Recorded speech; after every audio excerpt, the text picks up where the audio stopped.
కామెంటు చేసిన దానికి తిడుతున్నారు కదా అంటే ఇప్పుడు మాకు అర్థం కాదు ఏంటంటే మొన్న మా నాయకుడు ఏబిఎన్ ఛానల్ దగ్గర హైదరాబాద్కు వెళ్ళిన వాళ్ళల్లో ప్రధానమైన కంపోజిషన్ నాకు తెలిసి 30-40 మంది, అందులో 7-8 మంది మాజీ మంత్రులు, ఇప్పుడు శాసనసభ్యులు, ఇప్పుడు ఎమ్మెల్సీలు, సీనియర్ నాయకులు, ఇంకొంతమంది కార్యకర్తల అభిమానులు, జగన్మోహన్ రెడ్డి గారి అభిమానులు ఉండొచ్చు. కానీ ప్రధానమైన కంపోజిషన్ అయితే వీళ్ళు. అసలు బహుశా చెప్పుకోదగ్గ అంటే ధర్మాగ్రహాన్ని వ్యక్తం చేయడం, ఒక నిరసన అత్యంత శాంతియుతంగా చేయడం, ఏది అంత లీడర్లుగా ఉండి ఒక్కొక్కరు దశాబ్దాల తరబడి సీనియర్ మంత్రులు ఉన్నారు, అందులో చాలా సీనియర్లు, విశ్వరూప్ లాంటి వాళ్ళు ఉన్నారు, అంతకుముందు ఇదిగా చేశారు. రామసుబ్బారెడ్డి గారు ఎమ్మెల్సీ గారు అప్పుడు టీడీపీ హయాంలోనే అప్పుడు మినిస్టర్గా చేశారు, తర్వాత సీనియర్ ఎమ్మెల్సీ అలాంటి వాళ్ళు ఉన్నారు. గడికోట శ్రీకాంత్ రెడ్డి ఉన్నారు, ఇంకా ఉమెన్ లీడర్స్ లక్ష్మీపార్వతి గారు, ఇట్లాంటి అందరు సీనియర్ లీడర్లు ఉన్నారు. చాలామంది పేర్లు ఇంకా చెప్తూ పోతే చాలామంది వస్తారు. ఆదిమూలపు సురేష్ ఉన్నారు, సీనియర్ ఎమ్మెల్యేగా ఇంతకుముందు, ఎమ్మెల్సీ పెద్ద ఎత్తున పోయినారు. అంత పెద్ద ఎత్తున నాయకత్వం, ఒక పార్టీ నాయకత్వం వెళ్ళి ఒక మీడియా హౌస్ దగ్గర ప్రొటెస్ట్ చేయడము rarest of the rare things. Democratic పద్ధతిలో శాంతియుతంగా నిరసన తెలియజేయడం, అలాగే చిన్నపాటి ఇది లేకుండా అక్కడ ఉపన్యాసాలు ఇచ్చి స్లోగన్స్ ఇచ్చేసి ఒక గంట పాటు, ఎందుకంటే ప్రపంచానికి తెలియాలి ఏమన్నాడు ఈ వ్యక్తి అనేది తెలియాలి కాబట్టి నిరసన తెలియజేయడము ఫస్ట్ టైం నాకు తెలిసి ఇంత ఇంత ఇంత శాంతియుతంగా. ఎక్కడ ఆవేశము ఎక్కువ దీనికి పోలేదు. ఆవేశం వచ్చింది, ఇంట్లో భార్యలను వాళ్ళను తీసుకెళ్ళి ఏమంటారు, జగన్మోహన్ రెడ్డి చెప్తే పిల్లలను భార్యలను చెల్లెళ్ళగా కన్సిడర్ చేసి పెళ్ళిళ్ళు కూడా చేస్తారంటే అది నథింగ్ బట్ ఇంకా క్రూడ్గా చెప్పాలంటే తారుస్తారనే మాటలో మాట్లాడిన ఆ వ్యక్తి పైగా అతను గుర్తించినాడనేది కూడా తెలుస్తోంది. ఎందుకంటే వచ్చిన తర్వాత మార్నింగ్ లేచేసరికి పేపర్లో కనరాలేదు, న్యూస్ పేపర్లో మళ్ళీ దాన్ని తీసేశాడు. అంటే బహుశా తను కూడా నేను ఎక్కువ పోయానని గుర్తించినట్టున్నాడు. ఆలస్యమైంది, అప్పటికి వచ్చేసింది అది బయటికి, నా ఛానల్లో వచ్చేసింది. మరి దానికి నిరసన తెలియజేయాలన్నా వద్దా? దాని మీద ఇంకా ఆశ్చర్యకరమైన విషయం, అతనికంటే అతని స్టైల్ అట్లే ఉంటుంది. అంటే వీళ్ళది టెర్రరిస్ట్ లాంటి మీడియాలో టెర్రరిస్ట్ గ్రూప్ బ్యాచ్ అది. టార్గెటెడ్గా కొట్టాలంటే వాళ్ళు ఇంకా ఏ రకంగా పోతారనేది అక్కడే నేర్చుకోవాలి. అది అందరి చేత కాదు. దానికంటే వింత గొలిపే విషయం, చంద్రబాబు నాయుడు గారు, పవన్ కళ్యాణ్ గారు, వాళ్ళ చంద్రబాబు నాయుడు గారి కొడుకు లోకేష్, వాళ్ళు ఒక్కొక్కరు ఐ థింక్ ఒక ఆర్టికల్ రాసినట్టున్నారు ట్వీట్ల రూపంలో, వ్యాసాలే. వాళ్ళు అసలు ఎంత దాడి దుర్మార్గం ఫస్ట్ది, ఆశ్చర్యం. దీన్ని దాడి అంటారో ఎట్లంటారో నాకు తెలియదు. అందరూ చూసినారు, మీరు మీడియాతో సహా చూశారు. ఎవరి మీద దాడి చేశారు, ఎవరిని కొట్టారు,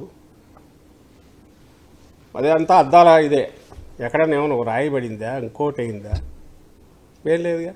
అయినా సరే దాడి అన్నారు, ఇంకా దుర్మార్గం అన్నారు, నోటికి వచ్చినట్టు తిట్టారు. ఆయన పవన్ కళ్యాణ్ గతంలో ఎప్పుడో నాకు గుర్తు, వాళ్ళ అమ్మని ఏమన్నారో నాకు తెలియదు, కానీ ఒక 3-4 రోజులు శోకాలు పెట్టి ఆయన పెట్టిండేది, అదే అందరికి గుర్తే ఉండే ఉంటాయి. మరి ఈరోజు ఆయనకు పత్రికా స్వేచ్ఛ ఇవన్నీ ఎట్లా గుర్తొచ్చినాయో అర్థం కాలే. పోనీ ఇది పత్రికా స్వేచ్ఛ అంటాడేమో అది తెలియట్లా, ఎట్లా స్వేచ్ఛ అంటాడో. ఇలాంటి క్రూడ్ కామెంటు రాధాకృష్ణ ఆయనకే ఇదేదో రేపు దీనివల్ల ఇదవుతుందని పేపర్లో ప్రింట్ కాకుండా చూసుకున్న కామెంట్. మరి సిగ్గు లేకుండా ఎట్లా దాన్ని సపోర్ట్ చేస్తారు, ఏ రకంగా అర్థం చేస్తారో అర్థం కావట్లా. దాడి అంటే ఎట్లుంటుందంటే, మాకు సంబంధం లేని ఒక న్యూట్రల్ అతను సాక్షి ఛానల్లో డిస్కస్ చేస్తా మాట్లాడిన దానికి సాక్షి మీద ఆఫీసుల మీద పడినారు కదా, అది దాడి. ఒక ఆఫీస్ దగ్గర తగలబెట్టినట్టున్నారు, ఎక్కడో ఒక చోట. ఏలూరు సాక్షి ఆఫీస్, ఏలూరు సాక్షి ఆఫీస్ తగలబెట్టారు.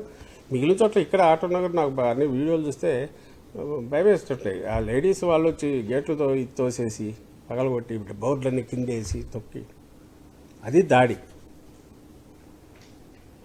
మరి నాకు అర్థం కావట్లేదు. అదేమో ప్రజాస్వామ్య పరిరక్షణ, ఇదేమో పత్రికా స్వేచ్ఛ పరిరక్షణ. ఇక్కడ ఇదంట ఈరోజు వీలు చేసేది. ఇది చాలదని మళ్ళీ ఆయన హితవు మరుసటి రోజు పవన్ కళ్యాణ్ ఏమనుకున్నాడు, ఎవరో చెప్పినట్టున్నాడు, ఆయన మరీ మనం ఎక్కువ పోయినట్టున్నాం అంటే ప్రజాస్వామ్యంలో ఖండించవచ్చు, నిరసన తెలియజేయవచ్చు కాబట్టి, కానీ అది పీస్ఫుల్గా ఉండాలా అని అన్నాడు. మరి పీస్ఫుల్ అంతగా పీస్ఫుల్ అంటే ఏ రకంగా పీస్ఫుల్గా ఉంటుందో నాకు తెలియట్లా. అది కూడా ఆయనే చెప్తే బాగుంటుంది. అంటే ఒకవేళ మహా అంటే మాట్లాడకుండా మూతి గుడ్డ కట్టుకొని నిలబడాలి ఎక్కడో చోట. మాట్లాడకపోతే ఎటు తెలుస్తుంది ప్రపంచానికి ఎందుకు వచ్చినారో. అదే అక్కడ చేసింది, అంతకుమించి ఏం చేయలే. అయినా సరే అడ్డంగా మాట్లాడారు. ఒక్కటే ధైర్యం ఏదంటే వాళ్ళ ప్రాపగాండా వేషన్. వాళ్ళు ఏదంటే అది కొట్టాలంటే కొట్టాలి, దడ దడ దడ రోజంతా కొడతారు. ఇప్పుడు 3 రోజుల నుంచి అదే అంటున్నారు. 3 రోజుల నుంచి వరుస పెట్టి మామూలు కొడుతున్నారా? అసందర్భమైనవి, సంబంధం లేనివి ఉన్నట్టుండి సైకో అంటారు. జోకర్ అనేది మీరు అన్నట్టు ఆమె జోకర్ అంటారు, సైకో.